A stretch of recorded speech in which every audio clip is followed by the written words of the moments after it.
सत्य की विजय और अधर्म के विनाश को दिखाने वाली महर्षि वेद व्यास द्वारा रचित महाभारत कहानी भारतीय धर्म, सभ्यता और संस्कृति की एक अनूठी गाथा है। इस कहानी में कई ऐसे पात्र आपको मिलते हैं जो अपने पराक्रम, धैर्य और अपने शौर्य के लिए जाने जाते हैं। लेकिन महाभारत में जितने अहम पुरुष पात्र हैं, उतने ही दमदार और शौर्य से भरपूर महिला किरदार भी हैं। द्रौपदी, कुंती, गांधारी जैसे कई महिला पात्र महाभारत की इस महाकथा में आपको नजर आते हैं। लेकिन आज हम आपको इस कथा के एक ऐसे महिला पात्र की कथा बताने जा रहे हैं, जिसकी एक शर्त ने हस्तिनापुर और कुरु वंश के भाग्य को ही बदल कर रख दिया। यही वो शर्त है जिसने अजय भीष्म को अपनी भीष्म प्रतिज्ञा लेने पर मजबूर किया और हमेशा हमेशा के लिए उन्हें अपने ही राज्य के सिंहासन का सेवक बना दिया। ये महिला है मत्स्यगंधा, जिसे आगे चलकर सत्यवती के नाम से जाना गया, जिसकी शर्त ने ही भीष्म को आजीवन ब्रह्मचर्य का पालन करने पर बाध्य किया। कौन थे हस्तिनापुर के युवराज भीष्म? दरअसल सत्यवती एक मत्स्य कन्या थी और उसमें से हमेशा मछली जैसी गंध आती थी, इसलिए उसका नाम मत्स्यगंधा था। मत्स्यगंधा पर ऋषि पाराशर मोहित हो गए थे और उन्हीं के वरदान से वह अत्यंत सुगंधित स्त्री के रूप में परिवर्तित हो गई थी। वहीं आर्यावर्त के राजा शांतनु का पहला विवाह गंगा से हुआ था। गंगा ने राजा के सामने ये शर्त रखी थी कि वह कभी उनसे किसी तरह का कोई सवाल नहीं पूछेंगे। विवाह के बाद शांतनु और गंगा के 7 पुत्र हुए, जिन्हें एक एक कर गंगा ने नदी में बहा दिया। पर वचनबद्ध राजा कभी कुछ न कह पाए। जब 8वां पुत्र हुआ और उसे गंगा नदी में बहाने गई, तो राजा से रहा नहीं गया और उन्होंने गंगा को रोक दिया। गंगा ने पुत्र को तो नहीं बहाया, लेकिन वचन टूटने पर पुत्र को समय आने पर लौटाने का वादा कर चली गई। राजा शांतनु और गंगा का ये पुत्र ही देवव्रत था, जिसे आगे चलकर भीष्म के नाम से जाना गया।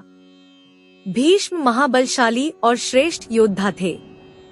उनके आने से हस्तिनापुर के नए राजा की चिंता टल गई थी। गंगा के जाने के बाद राजा शांतनु वन में आखेट के लिए गए। इस सुंदर वन में उन्हें एक परम सुंदर युवती नजर आई, जिस पर वह आसक्त हो गए, क्योंकि उसके शरीर से बड़ी मनभावनी सुगंध निकल रही थी। राजा ने कहा, तुम मुझसे शादी करोगी? तो इस युवती ने कहा, मैं केवट पुत्री सत्यवती हूँ। आपसे विवाह करना सौभाग्य की बात है, पर मेरी शर्त है कि मेरी संतान ही राज्य की उत्तराधिकारी बने। राजा शांतनु जानते थे कि भीष्म बड़ा पुत्र है और वह राजा बनने के योग्य है। राजा शांतनु ये शर्त सुन वापस आ गए, पर वह वापस आकर बेचैन से रहने लगे। भीष्म के पूछने पर राजा ने बात टाल दी, लेकिन एक मंत्री ने उन्हें सारा सच और इस शर्त के बारे में बताया दिया कि राजा एक केवटराज की पुत्री से विवाह करना चाहते हैं, लेकिन उसकी शर्त है कि उसकी संतान ही राज्य की उत्तराधिकारी बने, जो राजा को स्वीकार। जब भीष्म ने सत्यवती के लिए भीष्म प्रतिज्ञा, देवव्रत यानी भीष्म अपने पिता को उदास नहीं देखना चाहते थे। वो सत्यवती के पिता केवटराज यहाँ पहुँचे और बोले, मैं राजा शांतनु का पुत्र हूँ। मैं राज्य के उत्तराधिकार से स्वयं को वंचित करता हूँ। अब आप अपनी पुत्री का विवाह राजा से करा दें। लेकिन केवटराज और भी चतुर निकला।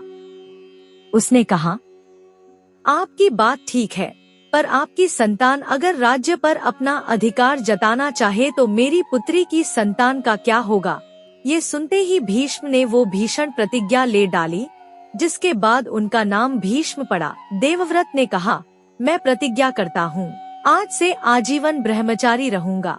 एक नवयुवक की ऐसी विकट प्रतिज्ञा ने सभी को हैरान कर दिया। ऐसी भीषण प्रतिज्ञा के कारण उनका नाम भीष्म हो गया। स्वर्ग के देवता भी उनकी इस भीषण प्रतिज्ञा के आगे नतमस्तक हो गए थे। सत्यवती के वंशजों ने लड़ा महाभारत। अपनी पिता की दूसरी पत्नी और माता सत्यवती के इसी वजन की वजह से भीष्म कभी राजा नहीं बने और आर्यावर्त का शासन सत्यवती के 2 पुत्रों चित्रांगद और विचित्रवीर्य के पास गया। चित्रांगद बड़ा था, इसलिए वह शांतनु का उत्तराधिकारी बना, लेकिन एक गंधर्व राजा से युद्ध करते हुए चित्रांगद मारा गया। उसके संतान नहीं थी, इसलिए चित्रांगद के बाद राजगद्दी पर उसके भाई विचित्रवीर्य को बिठाया गया। इसी विचित्रवीर्य का विवाह काशी नरेश की पुत्रियों अंबिका और अंबालिका से हुआ, जिनकी संतानों के बीच आगे चलकर महाभारत हुई।